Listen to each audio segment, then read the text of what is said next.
The Dodge Challenger has been on its third generation since 2008.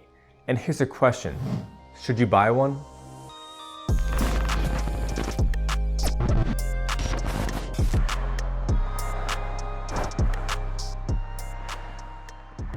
Starting production in 1969, the Challenger was born for the wake of the 70s, sharing the same e-body chassis as the Plymouth Barracuda with the goal to compete directly against the Mercury Cougar and the Pontiac Firebird.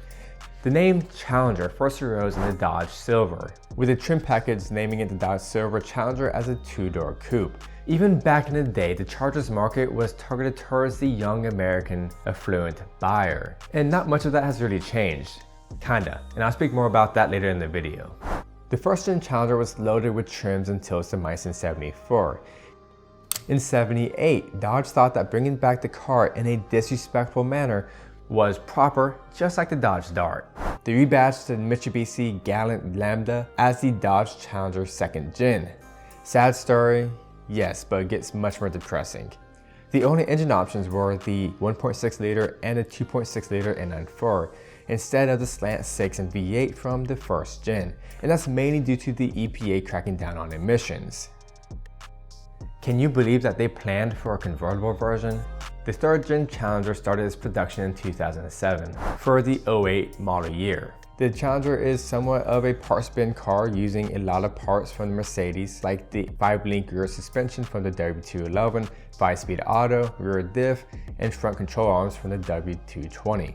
All 2008 models sold in 2007 were SRT8s with the 6.1 liter V8 Hemi with 425 horsepower and the 5-speed auto, and all 6,400 units were pre-sold in the US and Canadian market.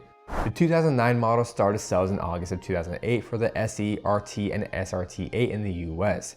For the first half of 2008, the entry-level SE model was powered by a 3.5 liter V6 with 250 horsepower with a 4-speed auto. The RT has the 5.7 liter Hemi with 372 horsepower with the optional 5-speed auto, or the Tremec 6-speed, which was an added offer for the SRT8 for the year. 2011 marked a few more updates. The SE received the 3.6 liter Pentastar V6 with 305 horsepower, which is the same motor that was in our 2012 Dodge Avenger SXT Plus, with the MPI 6-speed auto. That transmission in the Avenger had issue, so I'm glad Challenger did not use that transmission, and instead they updated the 4-speed to the 5-speed auto. The SRT8 received the 6.4 liter 392 V8 with 470 horsepower. The SRT8 also received a new chin spoiler that resembled the first generation. In 2012, the SE model was replaced with the XXT, which was being used in the Canadian market, and the 392 got a few techie updates and gained launch control in 2014.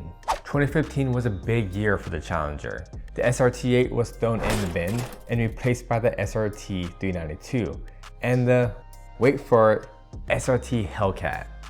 The 5-speed auto was replaced with an 8-speed ZF auto, and some design features were updated, some to more closely resemble its heritage from the first gen. 6-piston in the front and 4-piston in the back, with the Brembo brakes became standard for the 392 and Hellcat. The 392's Apache motor received a 15 horsepower increase, while the newly introduced Hellcat sported 707 horsepower from its supercharged 6.2 liter. That motor is also in the Charger SRT Hellcat and the Jeep Grand Cherokee Trackhawk.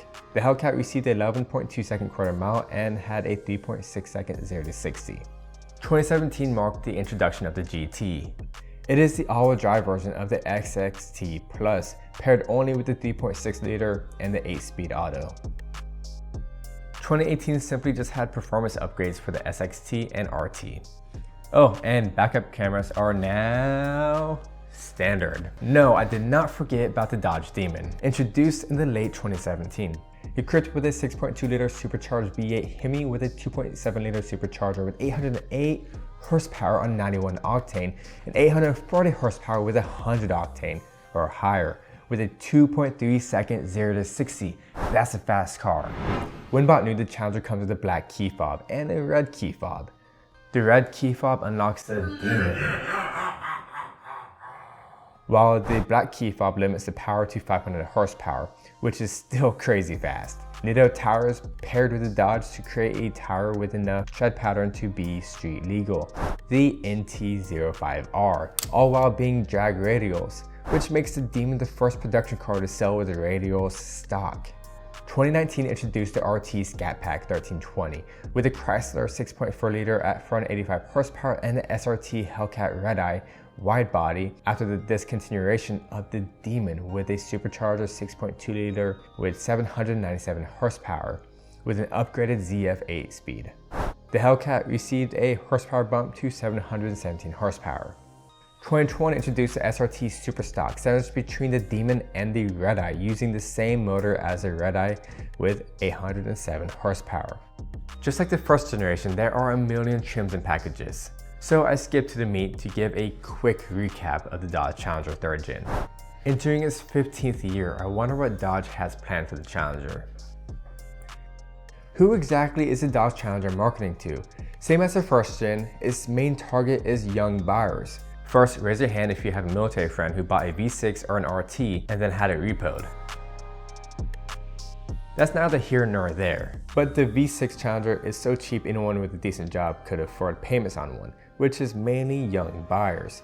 The SRT8 seemed to be geared more towards 30 or 40-year-olds who have a good paying job, and the Hellcats have their eye on anyone who can spend $60,000 to $80,000 on a car. You'd think for such a long model run, the sales would tank. They did the exact opposite. How exactly did the Challenger stack up against its competitors, the Mustang and the Camaro?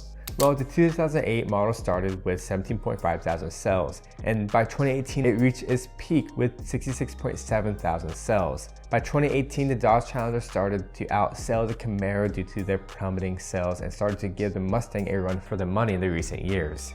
Taking a look at the sales of the Mustang from 07 to 08, the sales took a hit.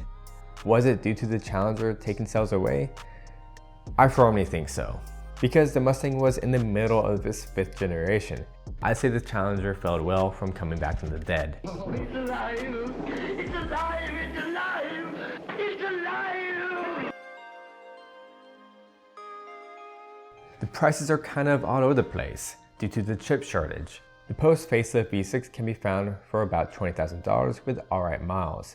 Meanwhile, you can find a 2010 RT with less miles for about the same. But you could also say screw it to the miles and grab the 2010 SRT8 with a manual for a similar price. You could spend double the price on a low mileage 2016 Hellcat or spend more on a 2019 Redeye. Or you could buy a barely driven Demon for $230,000, which new, by the way, it only costs around $90K. This is an investment car, which is why no one is really driving them around. It seems that the main issue with these Challengers is the alternator going out in the 2012 model, which is easy to replace. The interior is cheap because it's made out of plastic, and they are prone to break over time like any car made of plastic. Now, should you buy a Dodge Challenger? Yes, no, and it depends. If we look back at the prices of Challengers from the 70s, they are selling between $90,000 to $300,000 depending on the rarity of the model and trim. If you're into collecting, I'm not, nor am I a professional, but I can assume that the Demon will be very rare due to only 3,300 being made. Their price already nearly tripled in just a few years. Collecting Challengers is not a bad way to go because most of the SRTs and the RTs will be run to the ground by 10 years, especially the V6 models. In my book, Dodge is doing something right. They're creating hundreds of special editions and also underselling the competition, which will make these special editions worth more down the line, similar to the 1st generation. If you're a young buyer and you want a muscle car as a daily, the pre-facelift RT is an affordable way to go. It keeps its used value pretty well because someone already spent a whole bunch of money on it and now the price is staying stagnant. And it's cheaper than most new cars in the market today like a Toyota or a Civic. Speaking from my opinion, do not buy a Challenger if you are scraping by a brand new V6. The price plummets and they don't keep the value all too well. However, if you buy a used, well-maintained V6, you'll be good to go and insurance should be fairly cheap, especially compared to the RT. If you're also in the market for a Dodge Charger, check out this for a reliability breakdown. This is Chris AutoMotivate. Always appreciate and respect one another. I'll see you next time.